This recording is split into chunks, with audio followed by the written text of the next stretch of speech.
নামের একটি অপূর্ব দৃষ্টান্ত না দিলে নাম মহিমার তৃপ্তি আসবে না হৃদয়ে।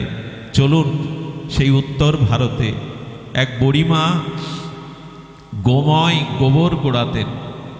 সংসারে এত অভাব, ওই গোবর কুড়িয়ে ঘুটে দিয়ে শুকনো করে বাজারে বিক্রি করে জীবন নির্বাহ করতেন। কিন্তু হ্যাঁ, তাকে এক মহৎ বলেছিল, মাগো কিছুই তো করতে পারো না, সর্বদা ভগবানের নাম উচ্চারণ করো, হাতে কাজ করো, কিন্তু হৃদয়ে ভগবানের চিন্তা, মুখে নামটা নাও। উনি ঘুটে দেন তো হরে কৃষ্ণ নাম নেন। ঘুটেগুলো শুকিয়ে দিয়ে কাল বাজারে বিক্রি করবে। রাতের অন্ধকারে পাশের আর এক মহিলা ওনার ঘুটেগুলো চুরি করে অপহরণ করে ওনার ঘুটের যে স্তূপ আছে তার মধ্যে রেখে দিয়েছে। বুড়িমা সকালে উঠে দেখে ঘুটেগুলো ওনার স্তূপে নাই। উনি পঞ্চায়েতকে ডাকলেন, গ্রামের জ্ঞানীগুণী মাধব পাণ্ডে ডাকলেন, কেউ তো আসবে না দিন দুঃখীর কথায়, তবু এলো দু চারজন। এসে বলছে, বুড়িমা তোমার ঘুটে কে নিয়েছে?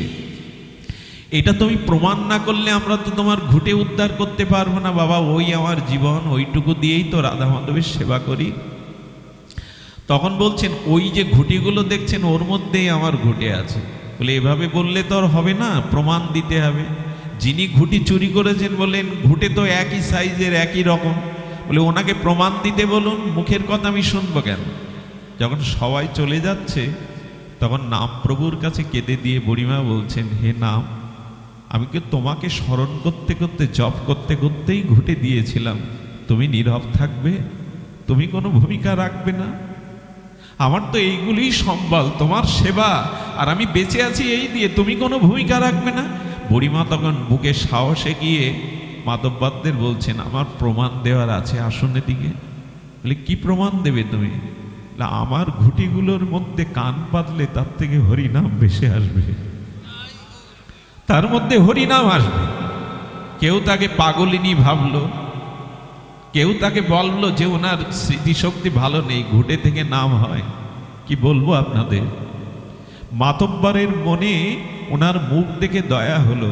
উনি সত্যি সত্যি পরীক্ষার জন্য দু চারটে ঘুটির পরে একটা ঘুটে কানে দেওয়ার সাথে দেখছে তার থেকে দিব্য নাম ভেসে আসছে, হরে কৃষ্ণ হরে কৃষ্ণ। ঘুটে ফেলে দিয়ে এই গ্রামের মাতব্বর যিনি, তিনি কাঙালিনী চরণে পড়ে বললেন, মা কে তুই? এই কাঙালিনী বেশে এই হতচ্ছাড়া সংসারে পড়ে রয়েছিস, কে তুই? তোর দিব্য নাম যাই গোবর থেকে ঘুটি থেকে ভেসে আসে, কে তুই মা? বলে আমি শাস্ত্র জানি না, আমার ভজন নাই, কিন্তু নিত্য নিরন্তর আমি নামকে আশ্রয় করি, সেই নামেরই প্রভাব, সেই নামেরই মহিমা। আজও এটা হয়, আজও এটা হয়। ঠাকুর হরিদাস জগৎকে জানিয়ে গেল, ওগো এই নাম নিতে থাকো। সিদ্ধ গৌর কিশোর দাস বাবাজি মহারাজ নবদ্বীপে এই নামনিষ্ঠ মহাপুরুষের চরণে সব হাজার হাজার লোক এসে প্রণাম করতে ভিড় করত। বাবা তার শিষ্যকে বললেন, দেখ তো ওই জঙ্গলের মধ্যে মলমূত্র ত্যাগ করতো বহু বছর আগে, ওটা এখন ব্যবহার করে না, ওখানে একটু পরিষ্কার করে ঝোপঝাড়ের মধ্যে আমাকে একটু বসার জায়গা করে দিত। আরে লোকের সম্মান নেব তো আমার ভজন হবে কি করে? সম্মান নিয়ে কি হবে আমার, যে ওই জায়গাটা আমি আড়ালে লুকিয়ে নাম করব? উনি কয়েক মাস বসে বসে ওখানে নাম করলেন। উনি প্রাপ্ত হওয়ার পরে নিত্যলীলায় প্রবাসের পরে ওনার এক শিষ্য ওইখানে বসে একদিন নাম করতে গেছে। যেই বসেছেন তাকে তিন চার দিক দিয়ে হরে কৃষ্ণ এই দিব্য নাম ভেসে আসছে। উনি হঠাৎ করে তাকিয়ে দেখলেন এখানে তো কেউ নেই, নাম কোথা থেকে আসে? উনি আবার যখন জপে বসেছেন দেখেন আবার নাম উচ্চারণ, সে দিব্য নাম। উনি পরেক্ষণে তাকিয়ে দেখলেন সিদ্ধ বাবার সংস্পর্শে দিব্য নামের দ্বারা ওখানের ইটগুলো কাঠগুলো থেকে হরিনাম ধ্বনিত হচ্ছে, ইটগুলো কাঠগুলো থেকে হরিনাম ধ্বনিত হচ্ছে। এই হলো নামের মহিমা। আর এই জড় বস্তু থেকেও দিব্য হরিনাম ধ্বনিত হচ্ছে। কি বলবো আপনাদের, নাম নিতে নিতে নাম নিষ্ঠ যারা না, নাম নিতে নিতে নামে যাদের রুচি হয়, আপনার কি বলবো, তারা ঘুমিয়ে পড়লেও তাদের হৃদয়ে অজপা ভগবানের নাম হতে থাকে, আজও হয়। তারা ঘুমিয়ে তাদের ভেতরে নাম হয়। আমার জীবনের ছোট্ট একটা ঘটনা এই প্রসঙ্গে খুব প্রাসঙ্গিক। নিজের কথা ব্যাসাসনে বসে বলতে নাই। এক সিদ্ধ নামনিষ্ঠ মহাপুরুষের পাশে একদিন আমার থাকবার ভাগ্য হয়েছিল। উনি কৃপা করে তার কাছে আমাকে এক রাত্রে বাস করতে বললেন। রাত 2টোর সময় আমার নিদ্রাভঙ্গের পরে দেখলাম আমি আগের বিল্বমঙ্গল নেই। আমার চোখ দিয়ে বিন্দু বিন্দু প্রেমাশ্রু গড়িয়ে পড়ছে। প্রতিটি লোমকূপগুলো কাঁটার মতো খাড়া দিয়েছে। অশ্রু কম্প পুলক হচ্ছে এবং জিহ্বায় তরঙ্গায়িত দিব্য হরিনাম কীর্তন হচ্ছে।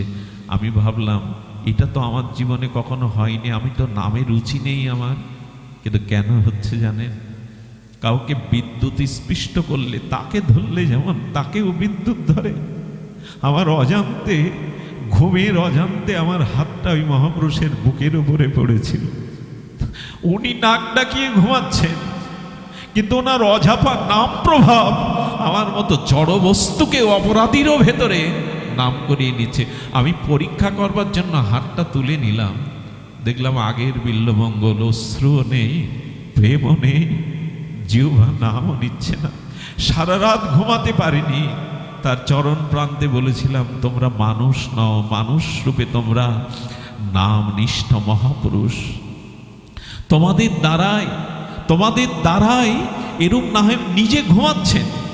একজন আমাকে প্রশ্ন করেছিল, বাবা সারা জীবন যারা হরিনাম করে, হরিকথা শোনে, যদি মৃত্যুর সময় তার স্মৃতিশক্তি লোপ পায়, সে যদি উন্মাদ হয়ে যায়, বাগরুদ্ধ হয়, কানে যদি না শোনে, তো সারা জীবন হরিনাম করে শেষের বেলায় সে বাগরুদ্ধ হয়ে গেল, কালা হয়ে গেল, উন্মাদ হয়ে গেল। গোবিন্দ তখন বললেন, যারা আমার নামকে ভালোবেসে সারা জীবন নিত্য নিরন্তর নাম করে গেছে, মৃত্যুর সময় যদি তার বাগরুদ্ধও হয়ে যায়, যদি তার স্মৃতিশক্তি লোপ হয়, তবে সেই নাম নেওয়ার দায়িত্ব আর তার নয়। আমি তার হৃদয়ে বসে তার হয়ে নামটা নেওয়াবো, আমি নিজেই নাম নেওয়াবো। তখন দায়িত্ব আমার, আমি তাকে নাম নেওয়াবো, আমি তার মধ্যে গিয়েই এই নাম করব। এই জন্য নামকে বড় ভালোবাসতে হবে। নাম মহাপ্রভুর পিতা, সংকীর্তন পিত, অর্থাৎ মহাপ্রভু নামকে পুত্র বলেছেন, তিনি নামের পিতা। নিজের স্নেহবৎসল পুত্রকে যেমন ভালোবাসেন, নামকে এরকম ভালোবেসেছেন মহাপ্রভু। মহাপ্রভু নামকে অমনি করে ভালোবেসেছেন। আরে নামের মহিমা কি বলবো আপনাদের, নামের মহিমা কি বলবো। এই দক্ষিণেশ্বরে রামকৃষ্ণ পরমহংস তখন লীলা করছেন। ওই অঞ্চলের নিচ শ্রেণীর, আত্মজ শ্রেণীর মানুষরা তাকে আজও পরমহংস জীবনের একমাত্র আশ্রয় মনে করে। এক বিধবার, শুনুন মন দিয়ে, এক বিধবার ছেলে মারা গেল। সর্বাঘাতে যখন মারা গেছে, ঠাকুরের চরণে এনে বললেন, ঠাকুর বাঁচাও, ঠাকুর বাঁচিয়ে দাও, ঠাকুর ওকে বাঁচাও, ও ছাড়া যে আমার জীবনের অবলম্বন নেই। শিশু সরল শিশু ভঙ্গিতে ঠাকুর রামকৃষ্ণ এরকম মুদ্রা করে বললেন, ওরে আমি কি করব, মহাকালের চক্রে সবাই তো মৃত্যুর স্বাদ পাবে। বলে, ঠাকুর তুমি দিব্য মহাপুরুষ, তুমি পারো। রামকৃষ্ণ পরমহংস কাকে স্মরণ করলেন? ওদের ইন্টারনেট কিছু আলাদা। কাকে স্মরণ করলেন? কাকে জানেন? শীতল দাস বাবাজি মহারাজকে। উনি বৃন্দাবনের নামনিষ্ঠ মহাপুরুষ, ওনার সাথে বন্ধুত্ব ছিল।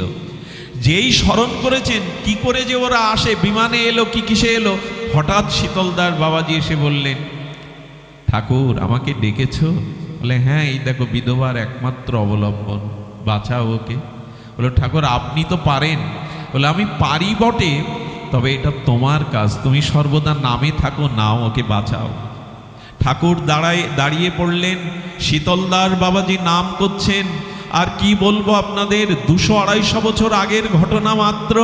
শীতলদাস বাবাজির সেই নিষ্ঠার সহিত নাম নিতে নিতে মৃত সন্তানটা মা মা বলে কেঁদে উঠল। মরাও জীবন পায় এই নামে, এটা মিথ্যা নয়। আমাদের মহাপ্রভুর পরিকর যাদব আচার্য, এই যাদব আচার্য দেখছেন মহাপ্রভু নবদ্বীপের পথ সংকীর্তনে, নগর সংকীর্তনে বেরিয়েছে। মহাপ্রভুর মধুর কণ্ঠধ্বনিতে নবদ্বীপের আকাশ বাতাস মুখরিত হয়ে প্রভু যখন নাম নিচ্ছেন, ওই নাম কানে এলো। যাদবাচার্য মহাপ্রভুর কীর্তনে ছুটে গেলেন, আর যাদবাচার্যের স্ত্রী বসে বসে আমানি করছিলেন, সবজি তরি তরকারিগুলো কাটছিলেন, আমানি করছিলেন ধারালো বটিতে। তো ওনার পাশে শিশু সন্তান ছিল। যখন মহাপ্রভুর নাম কানে এসেছে যাদবাচার্যের স্ত্রীর কানে, এ জগৎ আর নাই। ওই যে নাম ভেতরে প্রবেশ করেছে, তাতে এ জগতে আর নাই তিনি, অন্তর চলে গেছে প্রভুর নামে। ওই দিব্য নাম ধ্বনিতে দেহাবেশ তার নাই। মানুষকে মূর্ছিত করে কাটলে যেমন অবাস করে কাটলে বোঝে না, ওনার দেহাবেশ নাই। কি বলবো আপনাদের, সত্য ঘটনা শুনুন। সেই সবজিগুলো কাটতে কাটতে সন্তানটাকে হাতে ধরে ধারালো বটিতে সে দিয়েছে। আচ্ছা, মা পারে এটা? আচ্ছা, সন্তানটা যখন ধারালো বটিতে আমানি করতে যায়, নিশ্চয়ই সন্তানটা মৃত্যু যন্ত্রণায় ছটফট করেছিল, নিশ্চয়ই মর্মোদ্যত যাতনায় ক্রন্দন করেছিল। মায়ের কানে যায়নি, বলে এই জগতে তো সে আর নাই। এক মহাপ্রভুর নামে তার দেহাবেশ ভুলে গেছে, এ জগতে তো নাই। অবাস করে কাটলে কি আর রোগী বুঝতে পারে গো? প্রভুর একটি হরি নামে তার দেহাবেশই চলে গেছে। নিজের সন্তানকে কেটে টুকরো টুকরো করেছে, স্মৃতি নাই। তারপরে কি করেছে জানেন? সেই কাটা সন্তানকে অভ্যাসবশত হাঁড়িতে দিয়ে জাল দিতে শুরু করেছেন। আচ্ছা, মরা পোড়ালে একটা দুর্গন্ধ আসে না? সে গন্ধটা ওনার নাসিকায় আসেনি। বললেন আসবে কি করে, তার তো দেহাবেশ নাই। নাম এমনই, তার তো দেহাবেশ নাই। সন্তানটা চাল দিচ্ছে, কীর্তন সমাপনান্তে যাদবাচার্য গৃহে এসে দেখছে, বাহ বাহ, ছোট ছোট আঙুলগুলো রক্তাক্ত শরীর পড়ে আছে, আর অবশিষ্ট অংশটা ওনার স্ত্রী জাল দিচ্ছে। স্ত্রীর এই দশা দেখে প্রথমে ধাক্কা দিয়ে বললেন, রাক্ষসী, পাষাণ্ডী, পাষাণ তুমি রাক্ষসী হয়ে ছেলেকে রান্না করছো খাবে বলে। যেই ধাক্কা দিয়েছে, মাটিতে পড়ে যাওয়ার পরে চেতনা ফিরে এসে বলছেন, আমার খোকা কই? খোকাকে কেটে তুমি জাল দিয়েছো, পাষাণী রাক্ষসী, এই দেখো। কেঁদে বললেন, কোনো মা এটা পারে না, আমি বিচার চাই।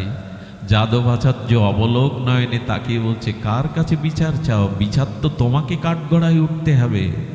বলে, না, আমি বিচার চাই গো। কার কাছে বিচার চাও? বলে, যে এই নাম করে, আমি সেই মহাপ্রভুর কাছে বিচার চাই। সে কেন এমন নাম করে যে নাম শুনলে মাও তার সন্তান কেটে ফেলে, সাড়া থাকে না। আমি গৌর চরণে বিচার চাই, কেন তুমি এমন নাম করো যে নামে মা তার সন্তানকে কেটে জাল দেয়, তবু তার সাড়া থাকে না। আমি বিচার চাই। যাদবাচার্য এতক্ষণ ভুল বুঝছিলেন, এতক্ষণে তার স্ত্রীর প্রতি শ্রদ্ধা এলো। ও, মহাপ্রভুর নাম শুনে সন্তান কেটে ফেলেছ, বুঝতে পারোনি? চলো গো, আমরা যার নামে তাকে পেয়েছি, যার নামে সব প্রাপ্ত হওয়া যায়, নাম সর্বসমর্থময়, চলো মহাপ্রভুর চরণে যাই। ভাগ্যক্রমে অবধূত নিত্যানন্দ সাঙ্গপাঙ্গ নিয়ে তখন হরিনাম করতে করতে আসছিলেন। হাড়িটা মাথায় নিয়ে যাদবাচার্য তার স্ত্রী প্রভু নিত্যানন্দের সামনে হাড়ি রেখে বললেন, দাঁড়াও প্রভু, দাঁড়াও। নিতাই চাঁদ তাকিয়ে বললেন, বলো। বলেন, হরিনাম আর করবেন না, হরিনাম জীবন কেড়ে নেয়, হরিনামে জীবন দেয় না। নিতাই চাঁদ কিছু বুঝতে পারছেন না, বলেন, হরিনামে জীবন কেড়ে নেয়, হরিনাম জীবন দেয় না। যাদব কি বলছো? হরিনামও তো জীবন দেয়, হরিনাম জীবন কেড়ে নেয় না গো। বলে, এই দেখো তার প্রমাণ। মহাপ্রভুর কীর্তনে আমার স্ত্রী এই শিশু সন্তানকে কেটে রান্না করে ফেলেছে। ওই নামের আবেশে দেহাবেশ তার ছিল না, চেতনা ছিল না। নিত্যানন্দ প্রভু যাদবাস্তারের স্ত্রীর দিকে তাকিয়ে তার চোখে সজল হয়ে গেছে। কিরে মা, নাম শুনতে শুনতে সন্তান কেটে ফেলেছিস? দে, হাড়িটা আমার কাছে দে। এই দেখুন নামের মহিমা, এই দেখুন নামের সর্বশক্তি। হাড়িটা মাঝখানে রেখে বলে, ভক্তগণ একে একটু বেড়ি কীর্তন করো তো, ঘিরে কীর্তন করো তো। অবধূত নিত্যানন্দ পরম করুণাময় এই পরম দয়ালু ভক্তদের নিয়ে বেড়ি কীর্তন করতে করতে, নাম করতে করতে, নাম করতে করতে হাড়ির মধ্যে থেকে কৃষ্ণ কৃষ্ণ বলে শিশু সজীবিত হয়ে কেঁদে উঠল। নিত্যানন্দ প্রভু কোল বাড়িয়ে নিলেন, কোলে পেয়ে বললেন, নে মা, আজ থেকে আমি ওর নাম দিলাম কৃপাচার্য। ও কৃপাতে, নামের কৃপাতে ওকে ফিরে পেয়েছিস, আজ থেকে ওর নাম কৃপাচার্য। ভবিষ্যতে ও মহাপ্রভুর একজন প্রিয় ভক্ত হবে, হয়েছিল তাই। আর নিত্যানন্দ প্রভু হাত জোড় করে কি বলেছিল জানিস? দে মা, দে, তোর মতো নামে শ্রবণে আমারও যেন রুচি হয় মা, ধন্য তুই। আসুন এই নামকে আমরা সাধারণ জ্ঞান না করে সর্বসমর্থ সর্বভক্তি প্রদায়িনী এই শ্রী নামকেই আমরা ব্যাকুলতায়, উৎকণ্ঠায়, পিপাসায়, শুদ্ধ রুচিতে একটু নাম শ্রবণ ও কীর্তন করতে চেষ্টা করি। আমি যজ্ঞের আসরগুলোতে দেখেছি এখানে কত কোলাহল থাকে, এখানে এসেও মানুষ কত কোলাহল করে। বাদাম ভাজা, পাঁপড় ভাজা খাওয়ার জায়গা, যজ্ঞের জায়গা। এখানে আসতে হয় কী ভাব নিয়ে জানেন? মেলার মধ্যে, ভিড়ের মধ্যে কোলের সন্তান হারিয়ে ফেললে মা যেমন মনোহারীর দোকানের দিকে, নাগরদোলার দিকে, প্রিয় বন্ধু বান্ধবের দিকে দৃষ্টি না দিয়ে ধুলায় আঁচল লুটিয়ে ব্যাকুল হয়ে আমার খোকা কোথায়, খোকা কোথায় খুঁজে বেড়ায়, যেদিন আমরা নামকেও হারানো সন্তানের মতো মায়ের ব্যাকুলতা নিয়ে খুঁজবো, কৃষ্ণ তুমি কোথায়, প্রভু তুমি কোথায়, এই ব্যাকুলতা নিয়ে হরিনাম শুনতে। হরিনামের আসর বাদাম ভাজা, পাঁপড় ভাজা খাওয়ার জায়গা নয়, গল্প গুজবের চিরুনি ফিতে কেনার জায়গা নয়। নামে আসতে হয় সন্তান হারানো মায়ের ব্যথা বুকে নিয়ে, যেমন সে সন্তানকে খুঁজে বেড়ায়। কত জন্ম তোমাকে না পেয়ে এই অভিশাপ ভোগ করছি প্রভু, কর্মফল ভোগ করছি, তাই এসেছি তোমার নামের মধ্যেই তোমায় পেতে, তোমার প্রতি অনুরাগ নিতে। এই ব্যাকুলতায় হরিনাম শ্রবণ করবেন, কীর্তন করবেন, তবেই নাম প্রভু জয়যুক্ত হবে। হরের নাম, হরের নাম, হরের নামই বুকে বলম, কলৌ নাস্তেব্য নাস্তেব্য নাস্তেব্য গতির অন্যথা। এই নামই আমাদের শয়নে, স্বপনে, জাগরণে একমাত্র নাম আশ্রয় হোক আমাদের শুভ সংকল্প। এই অধিবাস সংকীর্তনে এটাই আমাদের সংকল্প হোক। বায়ু গন্ধ বিনা, গন্ধ কুসুম বিনা, কুসুম ভ্রমর বিনা, ভ্রমর রাগ বিনা, রাগ ভাব বিনা, ভাব প্রেম বিনা, প্রেম হরি বিনা, আর মনুষ্য জন্ম বিফল হরি নাম বিনা। নাম জয়যুক্ত হোক, হরি নাম প্রতিষ্ঠিত হোক সবার হৃদয়ে, এই প্রার্থনা করে আজকের মতো হরি কথার এখানে বিশ্রাম। শ্রী গুরু প্রেমানন্দে গৌর হরি বল। জয় রাধে, জয় রাধে।